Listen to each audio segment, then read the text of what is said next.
la jaca, Gracias. weón. Lleva la jaca, 100 kilos de una. Ahí donde Está bien. Era más arriba. Sí, más o menos. Lo No, pensé. está bien. No, mentira. Dile que lo hice mal. Lo Lo hice pensé. mal. No, lo hiciste bien, lo hiciste rico. Entonces.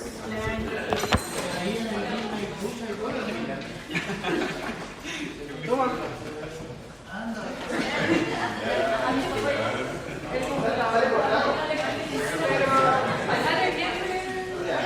La presentación fue su hija.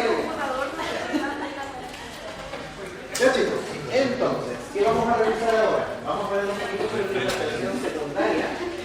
Vamos a hablar un poco sobre otras complicaciones de la elevación de la presión arterial y vamos a hablar sobre prevención y manejo. En este caso, dentro de... ¿Qué pasó? Ya me acuerdo. Verdad que lo cambié de orden.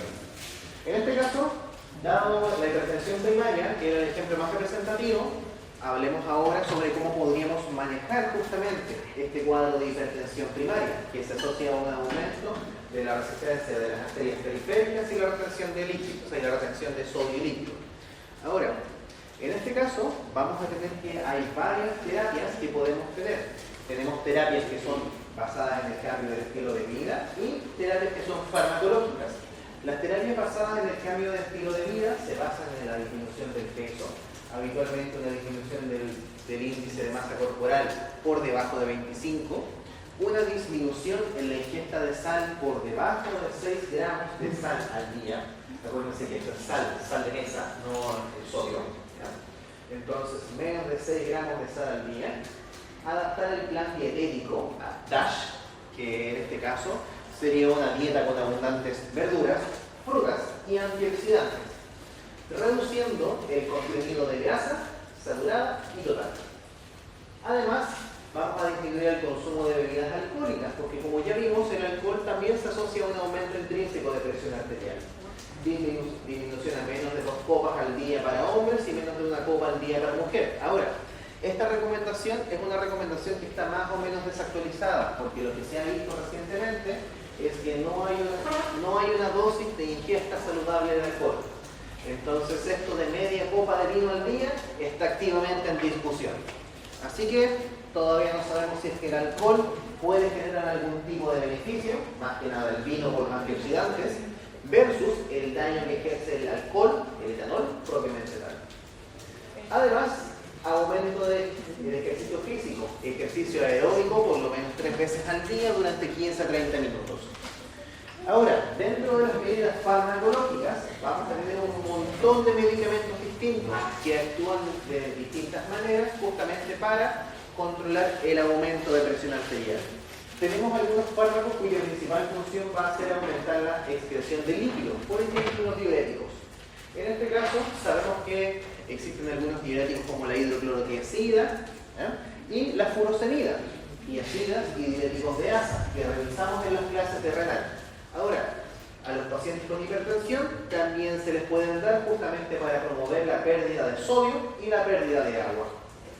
Además, podemos ocupar medicamentos que bloqueen justamente los efectos adrenérgicos vasoconstrictores, donde podemos tener bloqueadores beta-adrenérgicos que van a generar una disminución de la frecuencia cardíaca y una disminución de la fuerza de contracción miocárdica. Y tenemos también acá algo un poquito contradictorio. Tenemos antagonistas adrenérgicos y agonistas adrenérgicos.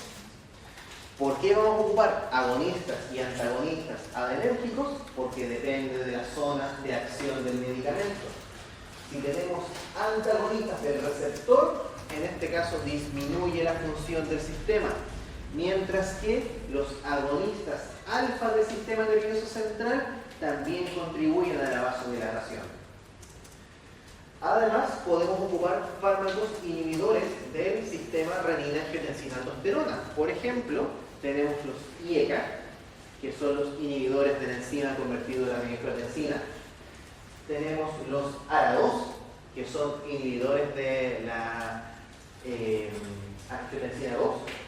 Y también tenemos fármacos que pueden hacer una acción directa sobre el miocardio y sobre los miocitos de la pared vascular, bloqueadores de canales de calcio. En este caso, el calcio, recordemos que era fundamental para la contracción muscular. Entonces, lo que se puede hacer es generar un bloqueo de los conductos de calcio dihidropiridínicos, para que así no podamos sacar tanto calcio del retículo sarcoplásmico y no generemos una contracción tan fuerte. Y además también tenemos vasodilatadores netos como el óxido nítrico, que lo revisamos cuando estábamos tratando un infarto. Ahora, dentro de estas familias, antagonistas de receptor alfa-adrenérgico, en este caso es el receptor postsináptico, mientras que los agonistas centrales, en este caso bloquean impulsos simpáticos del sistema nervioso central. Por lo tanto, en este caso, reduce la estimulación simpática y en este caso reduce el tono del músculo liso, haciendo que tengamos por ambas vías un efecto neto vasodilatador. En este caso, antagonistas del receptor adrenérgico pueden generar varios efectos adversos justamente por el bloqueo adrenérgico. Pueden causar palpitaciones, nerviosismo, mientras que los agonistas adrenérgicos de acción central tienen el problema que a veces son demasiado efectivos. Entonces, pueden irse para el otro lado y generar hipotensión de manera bastante rápida. Como por ejemplo la clonidina, que es un medicamento que se ocupa en pacientes netamente hospitalizados. ¿Por qué? Porque necesitamos un monitoreo constante de la presión arterial para asegurarnos de que no le baje demasiado el paciente. Ahora, en este caso, ¿cómo vamos a elegir cuál de todos estos medicamentos hay que darle a un paciente hipertenso? Tenemos ciertas recomendaciones en base a las guías del manejo de la hipertensión. Tenemos que los pacientes en etapa 1 de hipertensión, etapa 2 y en caso de una crisis hipertensiva van a tener manejo distinto, disculpen, donde en la mayoría de los hipertensos les vamos a dar un diurético más un IECA.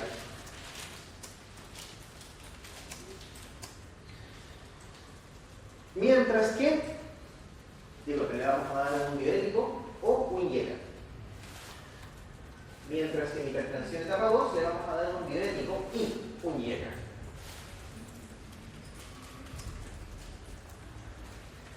Pero, ¿cuál de todas estas recomendaciones deberíamos seguir nosotros si tenemos múltiples guías? Acá tenemos recomendaciones de la guía clínica del Ministerio de Salud para la recomendación de fármacos antihipertensivos. Acá tenemos abreviaciones a nuestra mano izquierda, donde aparece IECA-2, beta bloqueadores, calcio agonistas y diuréticos tiacídicos. En este caso, vamos a elegir si el paciente es menor de 55 años, le vamos a dar A o B. Le vamos a dar un IECA o un beta bloqueador. En Chile, esto estamos hablando de Chile. Le vamos a dar un IECA o un beta bloqueador. ¿Alguno conoce algún medicamento perteneciente a la familia de los IECA?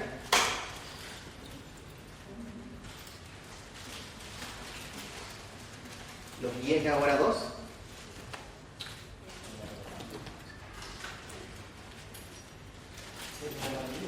El enalapril, captopril. En este caso también podemos tener como ARA2 el losartán, el valsartán. Entonces, todos estos medicamentos antihipertensivos que ustedes pueden encontrar, por ejemplo, en la cartera de sus papás o en el pastillero de sus abuelos, son IECA o ARA2. Y en algunos casos les vamos a dar un beta bloqueador. ¿Alguno conoce el nombre de un fármaco beta bloqueador? Propanolol. Carvedilol. Perfecto. Entonces son los medicamentos terminados en orol. Carvedilol, propanolol. Ahora, si el paciente tiene más de 55 años, habitualmente tienen bastantes mecanismos activados de manera persistente de IECA-2 y habitualmente tenemos algunas complicaciones cardíacas que impiden que le demos beta bloqueadores. Por lo tanto, en pacientes mayores de 55 años vamos a optar por darles antagonistas de calcio o diuréticos tiacídicos.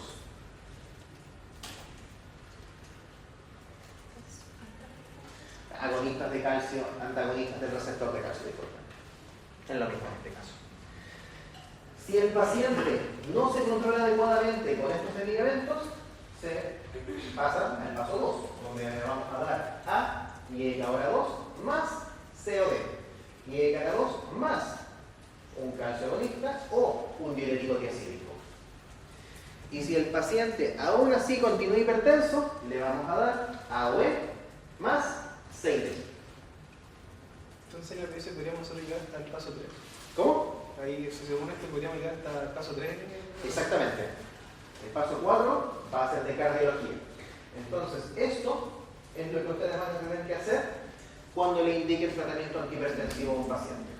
Ahora, estas guías son guías viejas, son del 2010. Entonces, las recomendaciones de la AJA son un poquito más específicas a la hora de elegir los fármacos antihipertensivos. Pero por regla general, podemos tener esta clasificación. Entonces, cuando ustedes después tengan que ver el manejo clínico de un paciente con hipertensión y vean los nombres, el efecto, la duración y los miligramajes de cada uno de los fármacos, probablemente va a variar un poquito cuáles son recomendados por sobre otros. Pero como regla general, vamos a partir con IECA ARA2 o beta bloqueadores en pacientes jóvenes y en pacientes mayores de 55 o con calcio agonistas o con diuréticos.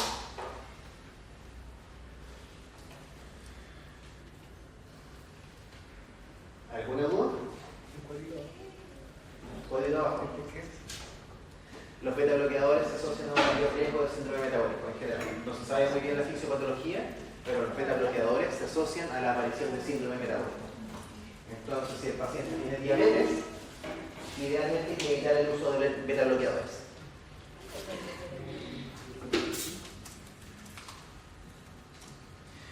Causas. ¿Por qué un paciente podría tener una hipertensión ahora secundaria? Ya no simplemente idiopática primaria, que el paciente súbitamente empezó con el aumento de presión, sino que ahora su presión está condicionada a otro problema. Tenemos múltiples causas. Tenemos las hipertensiones renales, renovasculares, suprarrenales, tenemos también causas vasculares y causas endocrinas, además de algunas causas asociadas al consumo de algunos medicamentos. En este caso, vamos a partir principalmente con estas 4 causas: la hipertensión secundaria a hipertensión renovascular, la coartación aórtica, las causas endocrinas y las causas asociadas a fármacos y drogas. En este caso, la hipertensión renovascular, ¿qué es? Es un problema del flujo intrarrenal. Por alguna razón, el riñón no tiene una perfusión adecuada. ¿Por qué podría no tener una perfusión adecuada? Porque puede tener algún problema en la llegada de flujo hacia el riñón. Por ejemplo, en una glomerulonefritis, en una insuficiencia renal o en algún desorden que afecte directamente el parénquima renal. Por ejemplo, en las pielonefritis crónicas, infecciones crónicas del parénquima renal. En el caso de la nefropatía poliquística, que es una enfermedad caracterizada por la aparición de múltiples quistes a nivel renal que reemplazan los glomérulos. Y las enfermedades que ya conocemos como la nefropatía diabética, que va a comprometer el mesangio y alterar la irrigación glomerular. Entonces, problemas del flujo adentro del riñón, que por alguna razón la sangre no circula dentro del riñón, o porque nunca le llegó sangre al riñón. Por ejemplo, problemas de la arteria renal, que son la causa de hipertensión secundaria más común. 1 a 2% de todos los casos de hipertensión son por hipertensión secundaria renovascular. Y habitualmente se asocia a hipertensión en pacientes muy jóvenes, menores de 30, o pacientes muy mayores, mayores de los 60 años. Ahora, le puede ocurrir a la arteria renal para que se disminuya el paso de sangre a través de la misma? Fundamentalmente tenemos dos problemas principales. Uno es la arteriosclerosis renal y la otra es la displasia fibromuscular. En la arteriosclerosis renal vamos a tener literalmente arteriosclerosis, depósito de placas de colesterol dentro de la arteria renal, es la más frecuente de las causas secundarias y principalmente afecta a las personas mayores, justamente por el proceso de arteriosclerosis crónico. Por lo tanto, se asocia a enfermedades que aumentan el riesgo cardiovascular. Por ejemplo, diabetes, hipertensión, coronariopatías, enfermedad oclusiva. Mientras que los pacientes con displasia fibromuscular tienen una duda. ¿Correcto? Que entonces los problemas de la arteria renal pueden ser una consecuencia de hipertensión. Exactamente. Exactamente. Un paciente con hipertensión primaria podría tener depósito de placas de ateroma dentro de su arteria renal y empeorar su hipertensión. Y desencadenar una hipertensión renal secundaria en un paciente que tiene hipertensión primaria. Ahora, aparte de la arteriosclerosis, podemos tener también que la arteria renal se formó de una manera alterada. O sea, tenemos una malformación, una distrofia o displasia fibromuscular, haciendo que la arteria habitualmente tome un camino tortuoso, como si fuese una colita de chancho.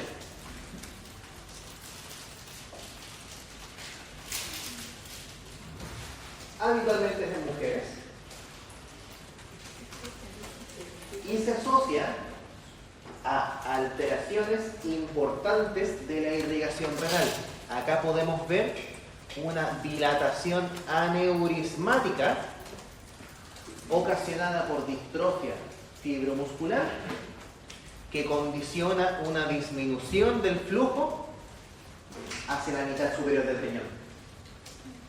Entonces, acá podemos ver cómo uno de los riñones recibe activamente menos flujo. Y el problema es el siguiente. ¿Qué pasa cuando un riñón recibe menos flujo? Se compensa con el otro. Se compensa con el otro. Ok.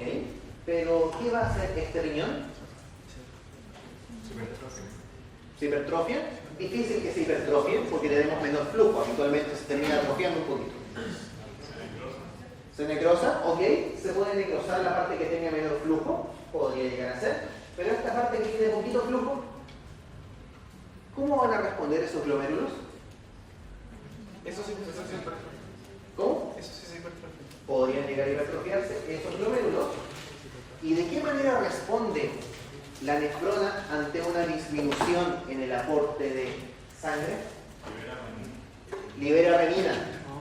Activa el eje renina-angiotensina-aldosterona. Justamente porque al menor flujo le llega menos sodio. Y si le llega menos sodio, se estimula el eje renina-angiotensina-aldosterona. Entonces, en esta hipertensión renovascular, vamos a tener que el riñón afectado produce una cantidad grosera de renina. ¿Por qué? Porque si aumentamos la presión por esta arteria renal, pero está acá distrófico y obstruido, ¿va a poder llegar más flujo hacia arriba? No. Entonces, este riñón genera un círculo vicioso de actividad del eje renina-angiotensina-aldosterona, aumentando el flujo a través de la arteria renal para hacer que las zonas hipoperfundidas estén perfundidas correctamente. Pero, ¿qué pasa con el otro riñón?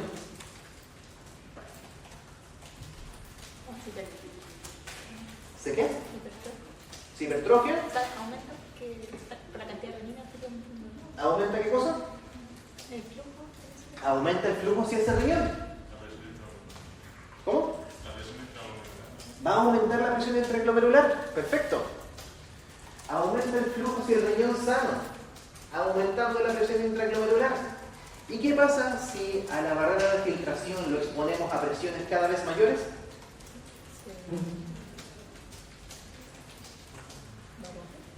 ¿Se va a romper? Tan simple como eso. Por lo tanto, en caso de una distrofia fibromuscular o una arteriosclerosis de la arteria renal, ¿cuál es el riñón que empieza a dañarse activamente? El sano.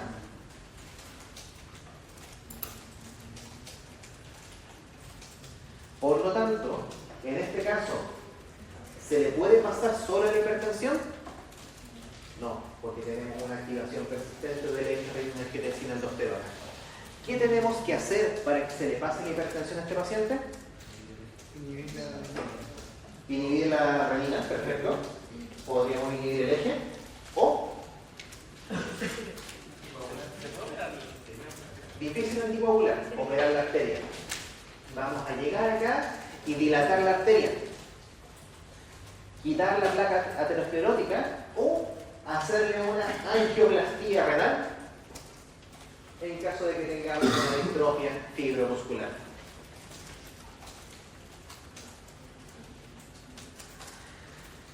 Este modelo experimentalmente se puede reproducir en el laboratorio en un modelo que se llama ratón Boltzmann. ¿Lo ven? Boltzmann, donde a un ratón le ponemos un clamp en una de sus arterias renales y después podemos ver el aumento persistente de la producción de renina con daño y atrofia del riñón sano que no estaba clampeado. Así que la hipertensión renovascular es una causa de hipertensión secundaria que hay que sospechar en el caso de que ustedes tengan o un paciente mayor o un paciente joven que no esté respondiendo ante los medicamentos. Y peor aún, si el flujo de este riñón depende de la activación del eje renina-angiotensina-aldosterona, ¿qué va a pasar si le damos un IECA, por ejemplo?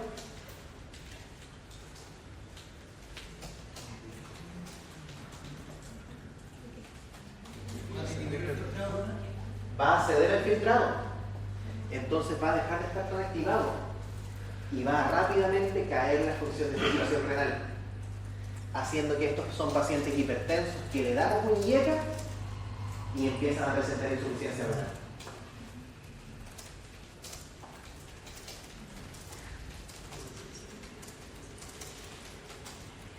Porque la perfusión entonces estaba condicionada a la activación persistente del eje renina-angiotensina-aldosterona. Otras causas de hipertensión arterial secundaria, por ejemplo la coartación aórtica. La coartación aórtica es una enfermedad donde se genera una estenosis sobre la aorta. Esta estenosis puede ser de tres clasificaciones. Puede ser preductal, puede ser ductal o postductal. Y la generación entonces de la coartación aórtica se asocia a ¿qué fenómeno? Al ducto arterioso, al cierre del ducto arterioso. Entonces, cuando se cierra el ducto arterioso, puede quedar una banda de tejido fibroso conteniendo la estructura de la aorta. Por lo tanto, si a este paciente le tomamos los pulsos, ¿cómo va a estar su pulso temporal y carotídeo? Normal. ¿Cómo va a estar su pulso poplíneo y pedio? Disminuido. ¿Por qué va a estar disminuido?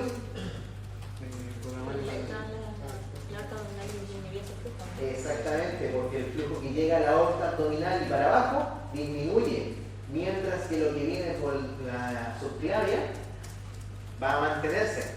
Entonces son pacientes que presentan hipertensión de extremidades superiores. Y regularmente tienen las extremidades inferiores con una presión normal.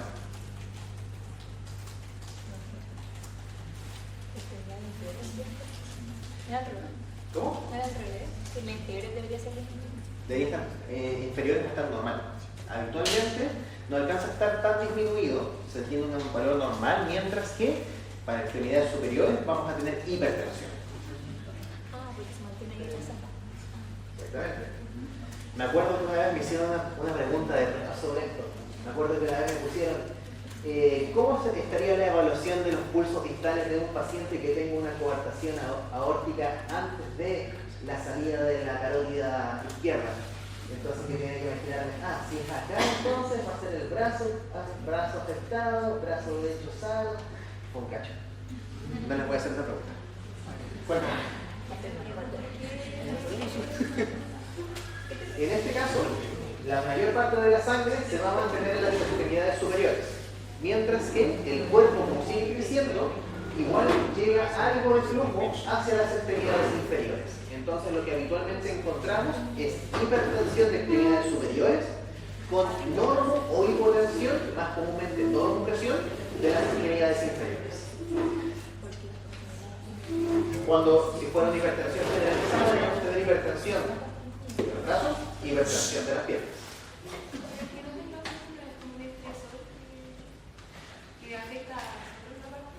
Por eso, en este caso, esta presión va a estar elevada, justamente porque va a recibir la mayor parte del flujo, mientras que el resto del cuerpo, hacia las extremidades inferiores, va a seguir recibiendo un poquito de flujo.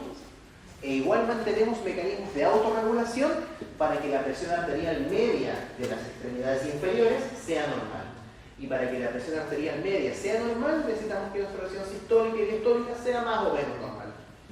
Así que por eso podemos encontrar normopresión habitualmente, pero también a veces se encuentra hipotensión de extremidades inferiores. ¿Qué se hace? ¿Cómo? ¿Qué se hace en un caso de infartación? Vamos a reparar el vaso. ¿Cómo se llama el procedimiento donde reparamos un vaso? Una angioplastía. Vamos y hacemos una angioplastía.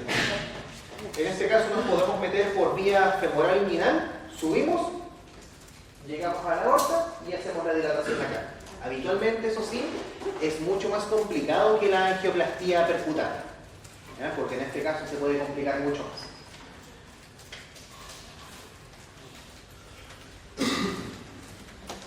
Hipertensión secundaria de causa endocrina. En este caso, existen fundamentalmente tres factores que se asocian a la hipertensión de causa endocrina. Uno es el aumento de los corticoides. ¿Me comieron ahí? Ese fue el mío. Corticoides. Los corticoides son justamente producto del metabolismo normal a través de la médula y corteza suprarrenal. Corteza fundamentalmente, de corteza. Donde vamos a tener los mineralocorticoides, los glucocorticoides y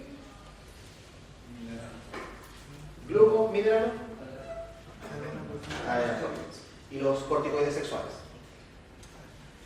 Ahora, en este caso, los corticoides pueden elevarse por dos razones principales. Una, porque tenemos literalmente los corticoides demasiado elevados en la sangre, como podría ser la enfermedad de Cushing, síndrome de Cushing fundamentalmente. O porque tenemos un hiperaldosteronismo primario. ¿Qué es un hiperaldosteronismo primario?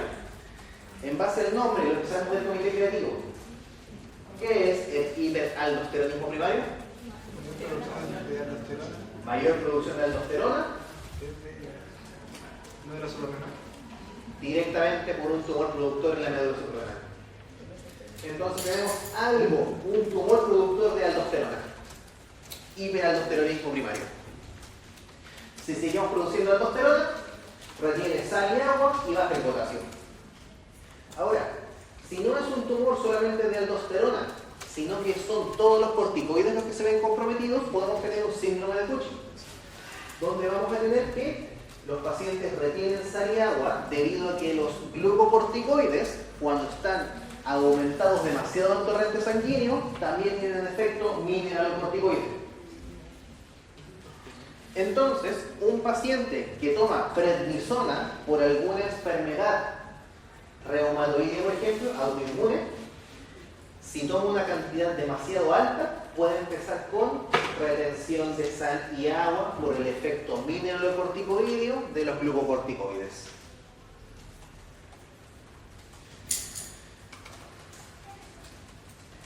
También existe una causa congénita. En este caso, sabemos que el colesterol pasa a pregnenolona, pasa al 17 por la 17 hidroxilasa, pasa a DEA, y o a través de la vía de la corticosterona forma aldosterona y a través del cortisol forma cortisona. En este caso, en caso de que un paciente nazca con deficiencia de la 17-hidroxilasa, eso va a generar que haya entorpecimiento en el desarrollo de corticoides sexuales y acumulación de los corticoides, mineral y glucocorticoides, lo que termina causando un desorden conocido como hiperplasia suprarrenal congénita,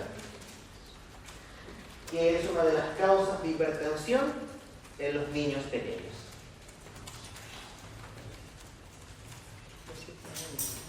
Hiperplasia suprarrenal congénita.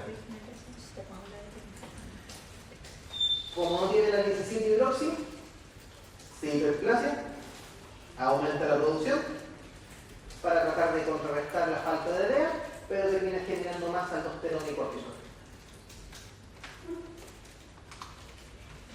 Además, los anticonceptivos se asocian intrínsecamente al riesgo de hipertensión.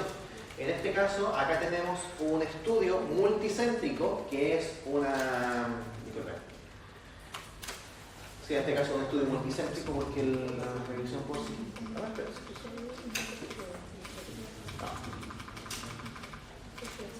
Sí, esto es una revisión por sistema. Una revisión sistemática. Es una revisión de la Cochrane, donde se evaluó el efecto de los anticonceptivos sobre la presión arterial. Y lo que se pudo ver es que variable tiene hipertensión, mujer con hipertensión, ocupan anticonceptivos, ¿sí? No. En este caso entonces tenemos que el riesgo de hipertensión ocupando anticonceptivos es de 1.38. Y acá podemos verlo ajustado por edad, por residencia socioeconómica, por índice de masa corporal, por alteraciones del colesterol, por el número de embarazos y por el peso del embarazo. Entonces, se eliminan los factores que pueden llegar a confundir este problema y quedamos que las pacientes con hipertensión habitualmente son usuarias de anticonceptivos con un P menor a 0,001. Por lo tanto, las mujeres que usan anticonceptivos orales tienen mayor riesgo de hipertensión.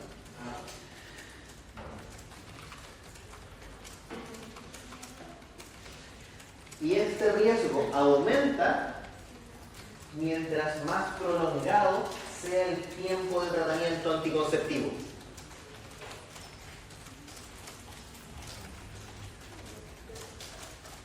¿Por qué ocurre? Habitualmente se asocia a aumento en la retención de sodio y agua. Por lo tanto, usar anticonceptivos aumenta el riesgo de hipertensión y el riesgo aumenta más mientras más prolongado sea el tratamiento anticonceptivo.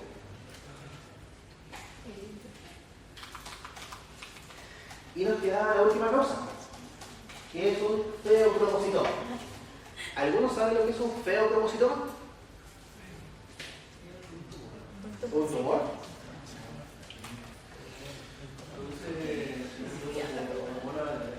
Bien, es un tumor que produce hormonas adrenérgicas. Bien. Un feocromocitoma es un tumor de la médula suprarrenal, donde está compuesto fundamentalmente por células. ¿Cómo se llaman las células de la médula suprarrenal? Cromafines. Casi. Células cromafines. Y como es un tumor de células cromafines, puede, en casos raros, extraños, darse en otros lugares que tienen células cromafines, productoras de adrenalina. ¿Cómo cuál? Los ganglios simpáticos. Entonces los pacientes pueden tener feocromocitomas en la médula suprarrenal o en los ganglios simpáticos. Acá se puede ver un TAC de cómo se altera la arquitectura suprarrenal y tenemos un cuerpo en medio grande destacado. Y acá aparece con la flechita.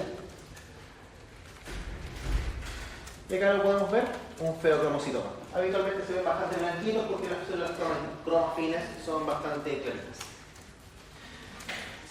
Ahora, es un tumor que libera, no constantemente, pero en pulsos, agonistas adrenérgicos.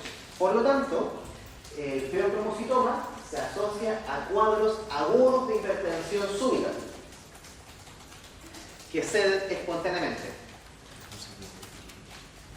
¿Y cómo podemos diferenciar entonces un feocromocitoma de simplemente un alza de presión aislada?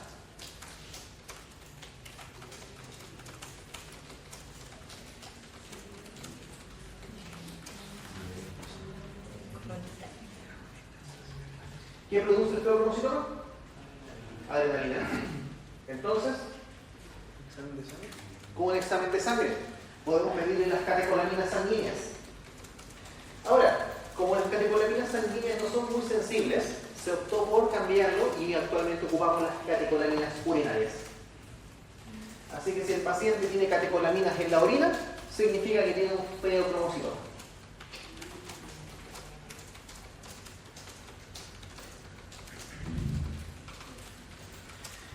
Ya. ¿Alguna duda con estas causas secundarias? ¿Cómo resolvemos el feocromocitoma? Sacándolo. Hay que hacer una cirugía al paciente y eliminar este tumor. De otra forma, el paciente no se le va a pasar solo. Cuéntame.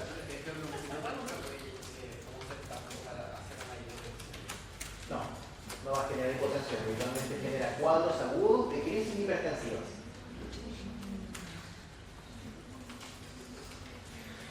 Ahora, ¿qué pasa si la presión sube demasiado? Si la presión sube demasiado, tenemos un cuadro llamado hipertensión maligna, que se asocia a una presión diastólica por sobre 120. Por lo tanto, vamos a tener un aumento importante de la presión y este aumento de la presión va a superar los mecanismos de autorregulación, generando disfunción orgánica. Y además, por el aumento súbito, podemos producir hemólisis. Dado que a veces se superan los mecanismos de autorregulación, dada la hipertensión tan alta, podemos tener más manifestaciones a nivel del sistema nervioso central. Por ejemplo, puede aparecer edema cerebral, puede aparecer una encefalopatía hipertensiva, que es una encefalopatía con compromiso de conciencia asociado a un aumento de la presión intracraneana. Puede aparecer papiledema, una representación justamente al examen de que tenemos un compromiso edematoso de los pares craneales. Puede aparecer confusión, convulsiones y coma, todo dentro de las posibles manifestaciones de la encefalopatía hipertensiva. ¿Y cómo se va a poder tratar este problema? Más que nada reduciendo la presión arterial. ¿La reducimos rápidamente? No. La tenemos que reducir de manera lenta y pausada, porque si la bajamos demasiado rápido, baja la presión arterial media. Y si baja la presión arterial media dentro del cerebro, ¿qué puede pasar? Isquemia. Isquemia. Así que hay que bajarla de a poquitito. Pero ¿qué pasa si no tenemos una hipertensión maligna que está con la diastólica por sobre 120, con daños múltiples, sino que tenemos un cuadro que es parecido? Por ejemplo, podemos tener las urgencias hipertensivas y las emergencias hipertensivas. La urgencia hipertensiva es un cuadro donde aumenta la presión arterial, pero no hay riesgo vital, porque no hay compromiso de los órganos blancos.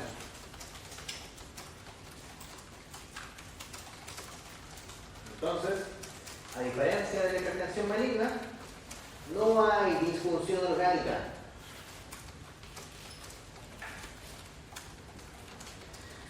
¿Cuándo puede ocurrir esta urgencia hipertensiva? Por ejemplo, en el caso de que tengamos presión diastólica más de 130, pero sin daño de los órganos.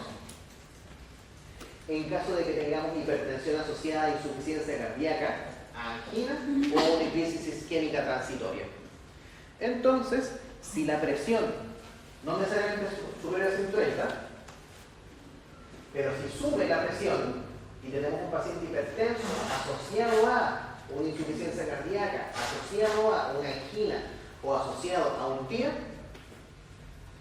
eso es una urgencia hipertensiva. Mientras que, ¿qué pasa si hay daño del órgano blanco? Ahí estamos hablando directamente de una emergencia. Y la emergencia hipertensiva es cuando tenemos daño orgánico, por ejemplo, asociado a una insuficiencia ventricular, asociado a insuficiencia coronaria, asociado a un aneurisma de la aorta, asociado a crisis renales, asociado a hemorragia intracraneal. Entonces necesitamos algún criterio de daño orgánico asociado a hipertensión. Así que la hipertensión maligna no es la entidad clínica, es simplemente el nombre que se le pone a un paciente que está cursando con una emergencia hipertensiva. Cuéntame.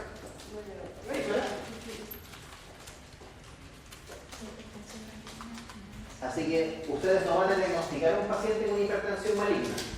Ustedes van a diagnosticar a un paciente con una urgencia hipertensiva o con una emergencia hipertensiva. Y está manifestado justamente por una elevación importante o hipertensión maligna.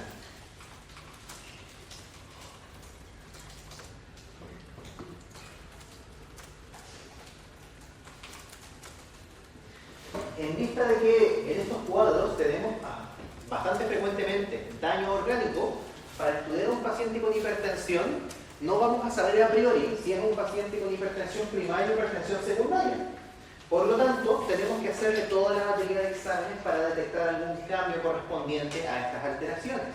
Por lo que hay que, para revisar los riñones, revisar la expresión de albúmina, el BUN, la creatinina, mientras que para revisar el sistema endocrino, ¿vamos a revisar directamente los corticoides? No necesariamente, porque varían bastante durante el día. Para evaluar los corticoides, hay que evaluar los corticoides, el cortisol a la primera hora del día o el cortisol urinario, y para eso cuesta un poquito, así que habitualmente hacemos exámenes un poco más inespecíficos, pero bastante también sensibles para este problema, como la evaluación de los electrolitos. Para evaluar el metabolismo, ¿cómo podemos evaluar que esto se asocie, por ejemplo, a alguna alteración del azúcar, alguna alteración de las enzimas del hígado, alguna alteración del riñón, revisando justamente el resto de los analitos?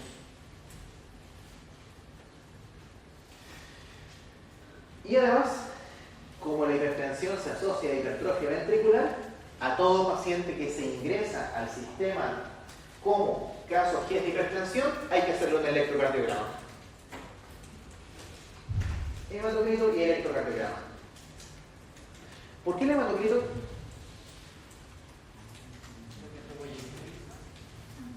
¿No? ¿Por qué el hematocrito? ¿Eritropoyetina? Difícil que tenga que ver con eritropoyetina. ¿Cómo? Las plaquetas. Ok. En caso de complicación importante podríamos llegar a medir el hemograma con plaquetas, pero en este caso el hematocrito solo. Por si hubo una hemólisis asociada a la hipertensión. Por si hubo una hemólisis, podría llegar a ser, pero cuando recién lo ingresamos al paciente, le encontramos la presión elevada, vamos a tomarle el tiro del hematocrito para ingresarlo. ¿Por qué se le toma el hematocrito? Para ver si no es un mecanismo compensatorio.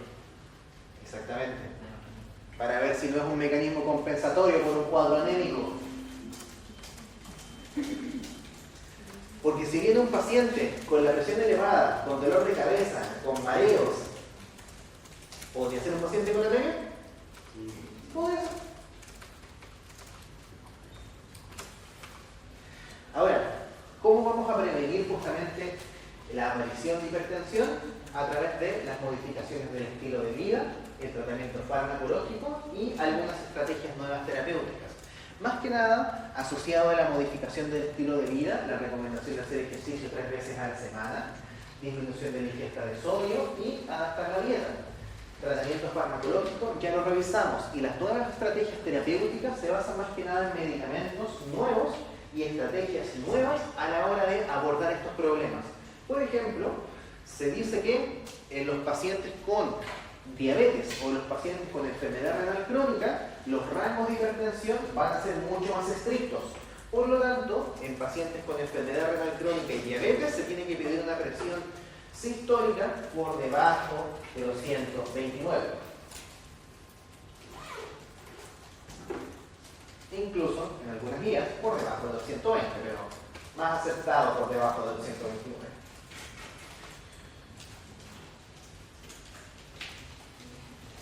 Ahora, para finalizar, hablemos sobre estas situaciones especiales, donde tenemos el embarazo, la infancia y también las alteraciones de la presión a nivel de adulto mayor. Ahora, adulto mayor ya lo revisamos en los talleres, así que para que nos vamos a repetir.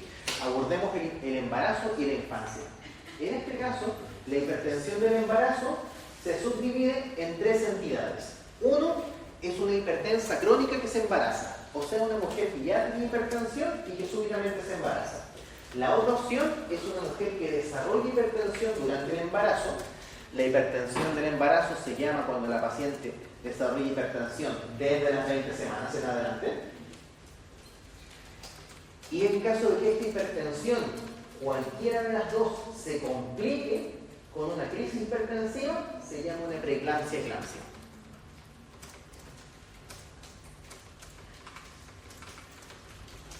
La preeclampsia-eclampsia es un síndrome del embarazo caracterizado por hipertensión, proteinuria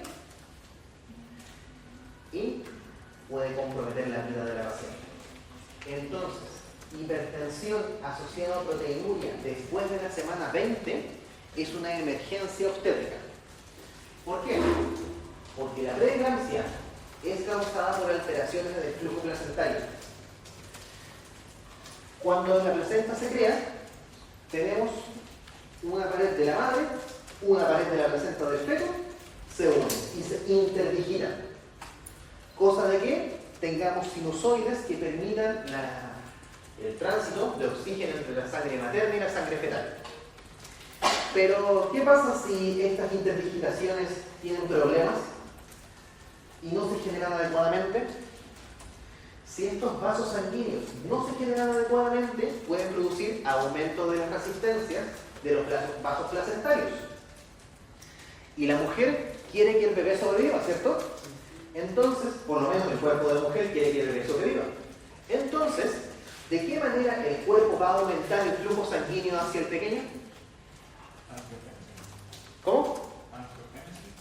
Puede ser angiogénesis. Poco, sí ocurre, pero poco. Hay otro mecanismo referencial.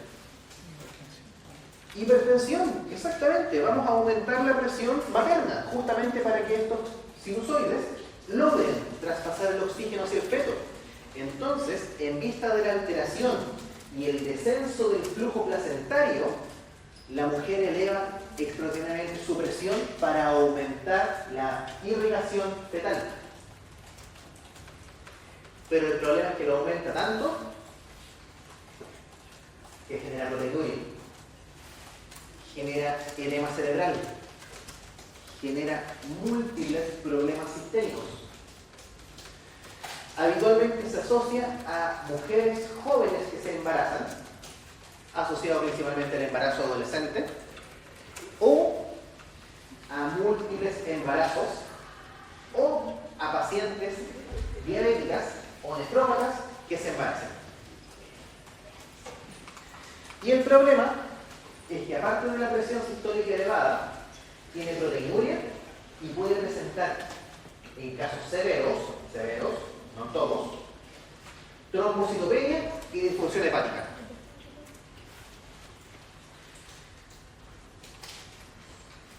¿Cómo se llama cuando hay trombocitopenia? Asociado a trombosis por estos trombocitos que se acumulan.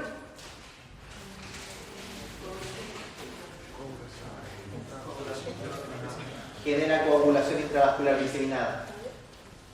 Entonces genera múltiples fenómenos protrombóticos asociados a el aumento de presión. Y también, como tenemos un aumento importante de presión, genera hemorragia cerebral, insuficiencia hepática y también puede producir el síndrome HELP. Que el síndrome HELP se caracteriza por hemólisis, elevación de enzimas, HEE, elevación de enzimas, liver disease, elevación de enzimas al liver, ahí está, y la última es trombocitopenia. Cuéntame. Porque hay una una acumulación de trombocitos por el aumento de presión. Se pegan y terminan generando coágulos a distancia. Ahora, las últimas dos diapositivas, con respecto a las generalidades, ustedes también tienen que recordar que los niños pueden llegar a presentar hipertensión.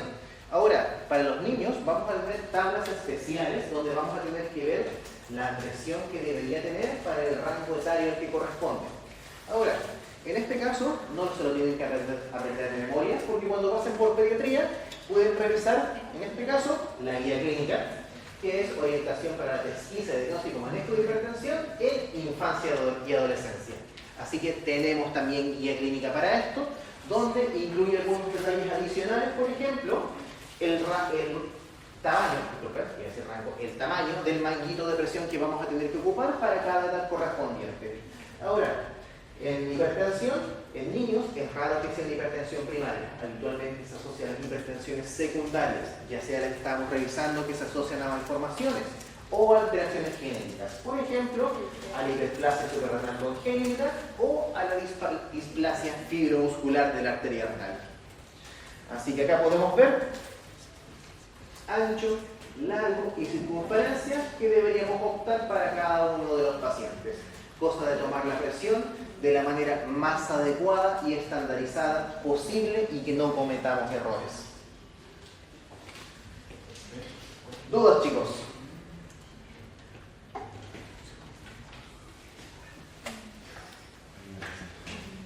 Ya. Entonces, hipertensión primaria y secundaria. Hipertensión primaria, el esquema general de lo que conocemos por hipertensión, tiene algunas causas que se van sumando y tiene algunos factores que van desencadenando elevaciones de presión que se van sumando. Dijimos que estaba el alcohol, la obesidad, el consumo de sodio, el consumo de potasio, y aparte de ello tenemos la hipertensión secundaria, que se asociaba a una causa externa que aumenta la presión arterial. Dijimos que había causas endocrinas, causas vasculares y algunas causas asociadas a medicamentos. Que en este caso, se me olvidó mencionarles, medicamentos fundamentalmente simpático-miméticos, que se asocian a la hipertensión. Y en usuarios habituales de drogas estimulantes. Así que un paciente que use cocaína de manera regular puede presentar un cuadro de hipertensión arterial secundaria, pero persistente. Y el problema es que los usuarios de cocaína, como se basa en un simpático mimético, tienen las arterias contraídas hasta el punto máximo.